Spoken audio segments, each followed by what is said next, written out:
So we have another episode of upcoming mods. The first mod I'm going to show you is the shoulder-mounted 50 BMG. This is a new work-in-progress mod by Shoe Burglar. This is the same mod author that did bring in the hollow rifle as well as the plasma cycler and some other weapon mods he has made in the past. One of my favorite weapons by him is actually the makeshift anti-material rifle, to which the shoulder-mounted 50 BMG has a similar theme. This new weapon is going to be inspired by the Carl Gustav M42 recoilless anti-tank rifle. So put simply, what this is going to be is kind of an anti-tank rifle, obviously firing a 50 caliber round. One thing that's pretty cool in Fallout 4 is anti-tank rifles kind of have a new relevance with the onset of power armor. A normal smaller caliber bullet does have some trouble piercing these, but obviously anti-tank rifles will have a lot more ease as it's kind of what they're designed for. With this weapon specifically, it seems like that big kind of cartridge on the side there is going to house all of the ammo, and even though this is a pretty early work in progress, I'm pretty excited for this one. I really like a lot of Shoe Burglar's mods. I feel like a lot of them are lore friendly or kind of just themed appropriately for Fallout 4. They are guns that would make sense appearing in the game. I think this is going to be no exception to that rule.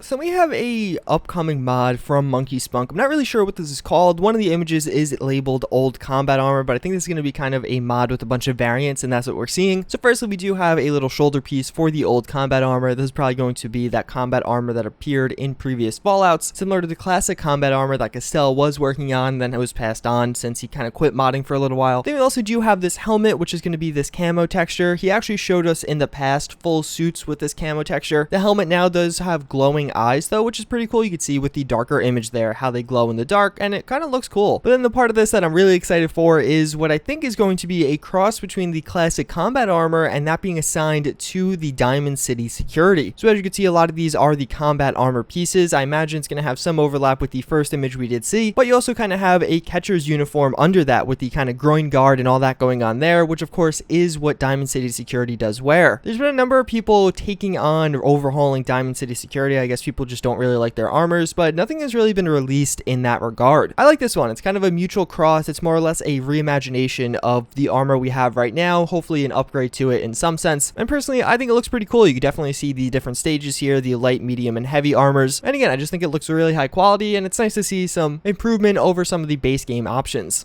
So we have a pretty interesting one. This is going to be called Project Cyberdog. It's going to be by Shadow Liger. He has created one other mod called Night Strikers, which are basically these dog, wolf type creatures that do appear in the Commonwealth then. So what this is going to be is, again, Project Cyberdog. It's kind of like Rex from Fallout New Vegas. You're trying to implement Rex as much as possible into Fallout 4. As you can see, there's been a lot of work done on this. It looks really good right off the bat. Some of these images do have the actual brain in the dog's head. The mod author did mention that he wanted to totally recreate Rex or make it as visually close to what appeared in Fallout New Vegas. One of the issues with that is it's not really easy to do in Fallout 4 because Fallout 4 dogs kind of move a lot more. There's a lot more expressions with their faces and heads and raising their ears and stuff like that. And that puts a lot more limitations on fixed things or armors that are going to appear on them. So this is more or less the best he could do. Regardless, I think this looks really cool. I would love to have some cool implementation of this. Maybe having some quest that's associated with the Institute or Sense to actually overhaul your dog to make it into a robot dog. But either way, it's looking really cool. Definitely something different out there. I'm excited to see more updates of this. I'm excited to actually get this and download it myself. And all around, something again that's pretty different but looking very promising.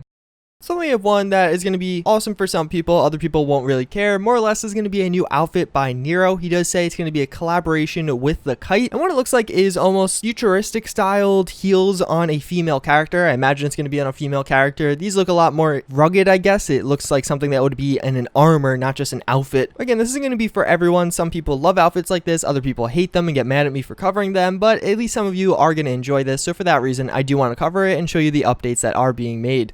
So this one's pretty cool. This is going to be the SWAT APC. This is going to be by Synthropo, the mod author that did create the Fallout Tactics Flamer pistol and grenade pistol and is now working on the MP5. He just mentioned this is going to be part of his MP5 mod, so maybe you'll find the MP5 in the SWAT APC. Personally, I think it looks really cool. Even though it's just kind of a simple retexture, it'll be nice to see these around the Commonwealth. It's an interesting way to implement that weapon. It has a little bit more depth to it as it will seem, and I just think it's nice to flesh things out in that way.